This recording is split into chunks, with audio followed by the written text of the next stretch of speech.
Say hi, Nancy. Nancy. I'm the Lone Ranger in undercover mode. You know, I haven't got my mask on. and you could pretend you were. Anyway, You've actually spent time thinking about that, haven't you? What? You've actually spent time thinking about that. No, not at all. It just came to me. Now, talking about the dog, I want to ask you some questions about the way you care for your dog. Do you? Are you prepared to answer them? Well, I will. I want you to. It's more First of all, relevant, though, given that you've just said your dog committed suicide just to get away from you. I don't think I'll go there. Right, now then, first of all, I want to know this. Do you exercise your dog on a regular basis? No, I keep him locked up in a box. It's a fucking stupid question. Can't get any sense out of this, man. When you take your dog out and you walk it on fields and all that sort of stuff, are you using your mobile phone? No. Because if you are, you drive your dog mad. Do you know that dogs prefer human beings to other dogs? It's like me. You know, I prefer dogs to him. But it's the other way around with dogs, okay? Apparently dogs don't like you very much, though, do they? Their dogs love me. Well, even when you put ammonia down, so I had a... So they don't come down your street. You put ammonia on the trees in your street, didn't you? Well, no, keep the dogs away. No, actually, this is quite sensible. What I did was, people walk up and down my street with their dogs. Now, if their dogs foul the pavement, I get very upset. And I employ somebody to come around, sort it out. You employ somebody? Of course I do. Do you think Where I'm going to from? do that myself, do you? Well, where do you employ somebody from? I literally ring up what's called a desecration agency. Desecration agency. And Do you mean a defecation agency? No. They're a desecration agency. Some voodoo guy turns up No. and goes, No. You want me to desecrate you? No. And their main job is to tidy up people's gardens. And I tell them, well... A desecration specialist? Yeah. What does he do? Put a fucking burning cross there or something? No. They look after things that you don't understand. Now then, what Santeria happens? is a They come dangerous thing. Now then, to make sure... Hello, is that the desecration agency? I'd like you to come around and pick up some dog mess on my street. It is that. That is it. And Well, I'm they're not going sitting to do there it, am I? rolling about laughing, going, is that like Mad Bloke Parry again? It would be... Supposing somebody took a picture of me attending to dog mess. You know what I mean? I mean, it wouldn't be good. It wouldn't be good. So I couldn't do that. Anyway, what I then do is, I then get really, working. And I take a Nobody believes that for a minute. a fairy liquid bottle, and I empty it out, throw all the fairy liquid away, right? And then I fill it with bleach and disinfectant and water, and then I go out, and then I spray all the pavements and all the base of the trees where the dogs urinate, and all the walls, and the dogs never come back. The dogs have never come back. And you want to ask me some more questions about looking after a dog? Yeah, I do, because you see, that doesn't hurt But dogs. this will be typical of you see, because you have no concept of what goes on in normal life. Look, hang on a sec. What I want to say about his dog Why is is this this. up here? Your dog hasn't got any mates. Your dog is a lonely dog. You're projecting again. Do you know dogs need haven't mates? got any mates. Dogs need mates to play with their doggy mates. And if only doggy mates to play with, they go mad. No, you need a mate to play with. That's why you've gone mad. You haven't had a mate to play with for years. Don't be ridiculous. That's why you spent so much time on your own, watching Dallas, sitting there eating food out of a tin, Hang on. popping down to Weatherspoons on a regular basis every couple of hours. That's why you've gone mad. You weren't actually mad when I met you. When I met you, when you were only like 30, you were quite normal. Why do you think all these people are here tonight? Because I'm one of the most popular people in this country. Yes. Now then. Popular, I wouldn't say, is a word I would use. This is proof you're a curiosity. It's a bit like Ripley's Believe It or Not. Do you believe? I mean, we've had so many tweets from people saying, my children have listened to the podcast. They can't believe that Mike Parry is actually a real person. Really? I have to tell them, no. Well, I'm not surprised if they're your children. This is exactly what he's like. They look at you, a fat, drunkard, smoking, beer-bellied. What's the word for a man who tries to hide the fact from his children that he's Rogerizing with people who aren't the children's mother? What's the word for a man like that? What is the word for a man like that?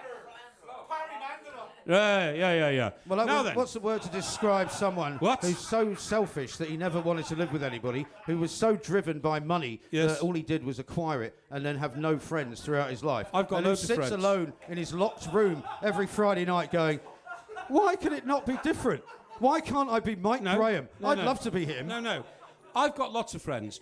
Whenever I want to invite my friends round... Name one. What I do is I buy loads I buy loads of very expensive drink, loads of very expensive food. I send a load of taxis out to pick them up, and they all turn up. And they all, come round and say how much they love me and all that these the kind of same stuff. people from the desecration agency? And I sign up to all their charities. Now, the reason we're showing this is because I want to ask you about your own physical fitness regime. Tell me about it. I don't have a physical fitness regime. Doesn't have one. Doesn't have one, right? Doesn't have one. I mean, all he does is smoke Why 40... why is that just a scandal to you? I'm going to show you in a minute. 40 fags a day. 2 bottles of wine a day, bladderation, smokeration, Rogerization, when he can find it, I know that it's... When he can find it, I know that it's been a long time. Rogerization is actually exercise. Did you not know that? Whereas I can prove I'm still in great shape. Yeah, all we got to do is look at you. No. Well, look at me if you like. Look. Well, yeah. Do you know that when you revealed Actually, that I'm going to take my key out of my pocket now because it's a bit tiresome, you know what I mean? Yeah. You didn't bring the car tonight, did you, by the way? I want to tell you something, Excuse kids. me, I asked you a question. Yes? What was that, sorry? Did you bring the car with you tonight? No. Why have you got the car key then? I just wanted to flash them around because it's my new car. This is a guy who goes into a pub, right? He takes them out of the mushy peas can, right? Yes. Because he's very impressed with the idea that it's got like a Mercedes on it, right? And he stands at the bar in some Weatherspoons. Hello, ladies. I've got a Mercedes. No, I don't actually. And the whole bar fucking empties, right? No. Look at that sad old bastard who thinks that because he's got a Mercedes, I'm going to go home with him. No, here, look, I'll show you what I do. Mike, what do you do? Jesus. What I do is I walk up to the bar, and the barmaid's usually a very attractive woman, you know. And I just sort of can I have a most expensive wine you've got here, please? And normally in Weatherspoons, they say, yeah, that's £1.45. Thank you very much, you know. And then since you're driving... since you're driving, sir, we'll just give you a very small one. So it doesn't work very well, does it? Oh, no, I don't drive. I don't drink and drive. That's a terrible thing to do. Now then, let me just... do you know what? I don't think you've ever been sober in about 30 years. well, funny enough, talking about that, this book is called There's an Awful Lot of Bubbly in Brazil, right? Which Mike's going to talk about in a minute. Well, hang on, I want to talk about my fitness regime first. Well, what do you want to fucking talk about? I mean, you seem to be all over the place. Hang on. Now, my fitness regime is so good. At the age of 16, I discovered a unique talent. How many years ago was that? 30 or so. 30? And you think you're 46, is that right?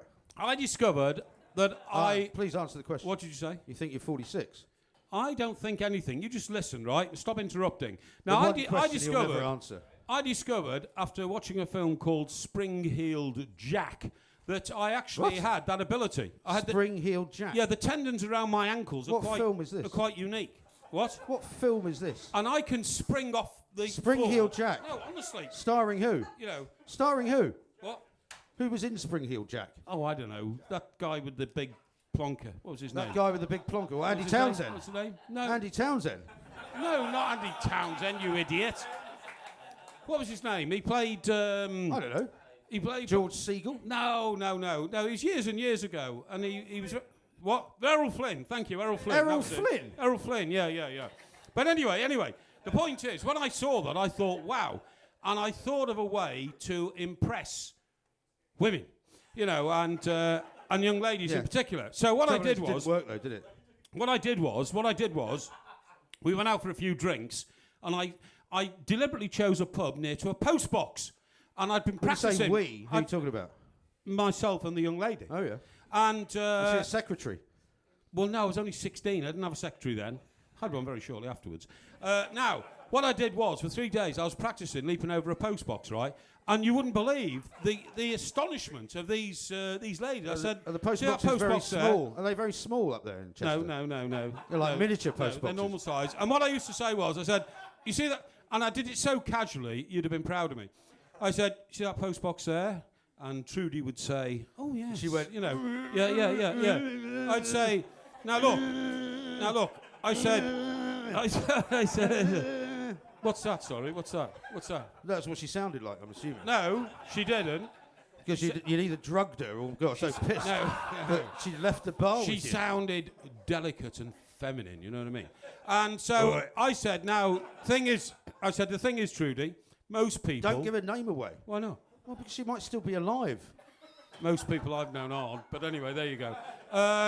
I said, now most people that you've ever met, if you ever met boys before in front of me, would walk around that post box, wouldn't they? She said, well, yes.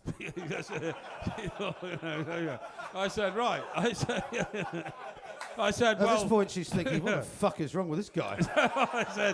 I said, well, watch this, because I'm not going to walk around that post box.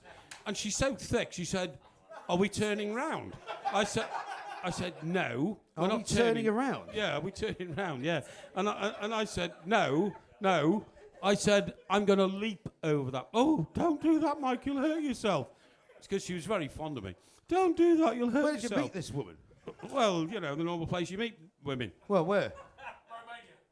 Romania. In a local bar. Oh, in a bar. Anyway. So I sprinted towards the phone box. I leapt over it, cleared it by about a foot.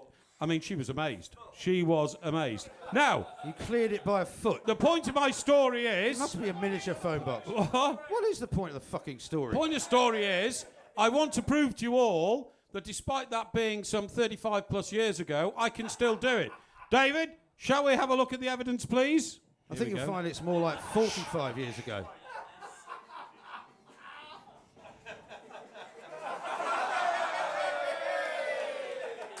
How about that, kids? How about that? Hey? And those Velcro shoes you've got on there. David, that was so good. That You're was so wearing good. Velcro shoes. Could we show it again, please? Can we just actually stop I it think right? the audience right are very impressed with Well, it. let's just stop it right at the end because I'd like to examine the facial expression. Yes. Because I'm slightly concerned that you might have taken a few steroids here. Look at that. No. What is going on there? No. If you see it from the start... Had you been up to Harefield Hospital and been to see Dr. Banner? You know, his doctor, the Incredible Hulk. He's obviously injected you with something. No, not at all. Look how big the shirt is. You know, look at the size of the sleeves. Yes. They're rolled up about 4 times and they still don't fit. Well, that's because I'd lost so much weight. I think David's going to reset this. I'm going to show it again because the audience was so impressed by that. Why do you want to show it again? Well, because they can't believe what they saw. No, they can't. Can't believe what they saw. No, they can't. So they probably want. Here, look, here we go. Look, here we go. See me sizing up that post box. You told me the other day weighing you up the couldn't height run. of it. Here we go. Look, up, over, no problem. Hey. I mean, that is something. That is something. Yeah, that is something. I don't think that would stand up. Now, you tell me whether you could possibly ever compete with that sort of physical endeavour. Well, I haven't got any time for that because I'm too busy shagging, okay? And it's far more interesting than jumping over a fucking postbox on your own, okay? This man has the morals of an alley cat. And if this man was in a position to teach us all how to live our lives, we'd all be going to hell in a handcart. Because you believe in hell. Hell in a handcart. Because you believe in hell, don't you? I believe in... You believe in the devil, don't you? I believe in goodness. You goodness. think the devil exists, don't you? I believe in goodness and badness. No, you think there is a devil, though, don't you? And I believe... What? You think there is a devil, don't you? Well, I do believe there is a heaven for those who have put their time in on earth. I do. And I believe that those who haven't should... You've also said in the past that damnation. You think that God should take the useless people before he takes the useful people. No, I haven't said that. I didn't say that. Yeah, you did say that, actually. No, all I said was like, this. you know, people in council houses. Excuse me. The unemployed. Excuse me. People Mike, who don't drive Mercedes. It might have avoided your attention. We don't have council houses anymore. We have social housing. There are no council house scumbags anymore. Is that right? Yeah. They just don't exist. Well, that must be a relief for you. What? That must be a relief for you. Why is that then? Well, because you don't like council house scumbags, do you? No. Most of my mates grew up in council houses. I was a little bit superior because I lived in a private house down the road, you know what I mean? And I went to the King's School Chester, which of course is a very, very good school, you know what I mean? In fact, one of the best schools in this country. And lots of my mates went to Oxford and Cambridge and ended up rowing in the boat race. That's the sort of people that I mixed with. Lots of your mates? Oh, yeah, Name lots one. of my mates, yeah. Name one. What? Name one. Name one person who went from the King's School Chester who was your mate who rowed in the boat race. Ian Bolshaw. Rubbish. Yeah, Ian Bolshaw. Check it out. If there's any people here who've got, one of those machines... One of those machines? Work out, yeah. Ian Bolshaw rowed for Cambridge or maybe Oxford in the boat race. Because always seems to be the same two teams, doesn't it, in the final? And he's a mate of yours, right? He's a mate of mine, yeah. Yeah, well, let's give him a ring and right. Ask him how he is. Why have we got this ridiculous picture in? Well, because this is one of your properties that we've discovered over the course of the last few months. You know, not only did you decide to embark on a sort of property empire because you realised that your journalistic career had come to a complete and utter fucking shuddering stop. Because people had worked out that in newspapers you were like just sort of Black Death. Everything you touched turned That's a bit harsh. to, you know, lawsuits. Kate Adie sued you because you wrote things about her which weren't true. Well, right? Kate Adie, if she hadn't been trying to sort of, you know, get close to Colonel Gaddafi, you know what I mean? We'll get have to cut close, this bit kids. out, won't we? Get close, you know what I'm talking about. Is that what she sued you over? What? Is that what she sued you over? Should actually. Yeah, so well done for repeating it. So she can sue you again then? So listen, if Kate's listening or watching, I didn't mean it, Kate. So don't sue me again. And as for Colonel Gaddafi, he can fuck off because he's dead. So no problem there. Now, by the way, you know the Americans tried to bomb me in Libya. Have I ever told you? Have I ever told you? This is the guy who went to war in a Ford Fiesta, as you revealed the other night, right? Driving through, the Lebanon in a Ford Fiesta that he rented from Hertz. As if he was driving somewhere in Ohio. Listen. Also, you're the only guy that could assume that because there was some bombs coming your way, and you happened to be in the way of them, that they were bombing you. Yeah, they weren't bombing you. They were not bombing you. They didn't actually have a little machine that went, right, parry. When you've been a war correspondent, you're a very small target as well. What? You're a very small target. Yeah, well, you're a fucking big target. So big, he's got his own postcode. Twat. I haven't actually got my own postcode. What I wanted to say to you is... How many postcodes have you got for all the properties that you own? Well, how many? How do you expect me to remember? Are you envious of the fact that I've invested my money wisely over the years? Yeah, I'm really envious. What have you done with your money, by the way? I would love... I've given most of it away. Let me just refresh my memory here. You live and work in London and you have a property here. And you have a second family after abandoning the first one in America. You have a second family down in Kent, and you put them in this fucking shack in the middle of a field, which he calls a country cottage, right?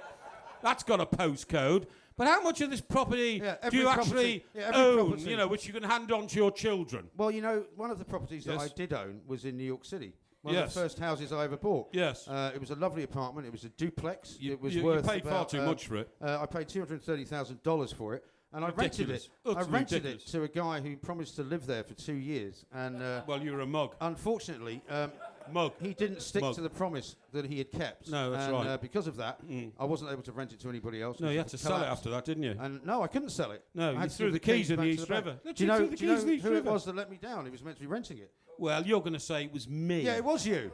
It wasn't me. It was you. It was me. It wasn't me. I didn't like the place when I got in there, so I left. You know, it's simple as that. You know, I opened. Do you know how much that place is worth now? Over $1 million, I would imagine. It is worth over $1 million. What a mug. Technically, what a mug. What a mug. Technically, you owe me $1 million fucking dollars. No. Technically, I owe you nothing, punk. Okay. Yeah. All right. I owe you nothing. Now, as if that wasn't bad enough. Yeah. You know, then you and I had a very successful show on Talk Sport, right? We certainly did. Yeah. Absolutely. And what did you do? What do you mean? What did you do? You quit, didn't you? No, I didn't quit. You did quit. No, I was not sacked. I took a moral stance. I took a moral position on the institution that is how you work with a conscience which keeps you in a position to be able to sleep. When he's trying to think of an answer. To be able to sleep at night. Anyway, I don't particularly want to go into detail. All I'm saying is that you fucked me over twice. No. And I mean, I'd settle for $1 million. No. I won't even charge you for the second time. Mike, if I'd have fucked you over 10 times, you would still have got off easy compared to your lackadaisical, lazy, idle, filthy, disgusting way of life. This is a man who started a first family and decided, left them in America and came to England, started a second family. I'm only waiting for the day when his two young lads, you know, who haven't yet reached the age of 14, these are the guys that are going to be told, oh, by the way, it's getting a bit difficult now. You're going to Connecticut to join the rest of the family. That's going to come, isn't it? What? That's going to come. What are you talking about? You abandon everybody and sent to America. Yeah, I'm going to fucking abandon you soon. He puts this picture up here to try and prove he's taller than me. He is standing on a box. Well, why don't we stand up now? We can do it now. Why don't we just do it right now? Because you've got 4-inch Cuban heels on your... 4-inch Cuban heels. On your... Which man wears tan shoes, eh? Roberto Martinez wears tan shoes. You love him, don't you? Well, I have warned him about it. You've warned him about it? I've warned him about it. I think it's good for him. Now, I need to tell you about... I take it you don't want to stand up then? I'm sorry? You don't want to stand up then?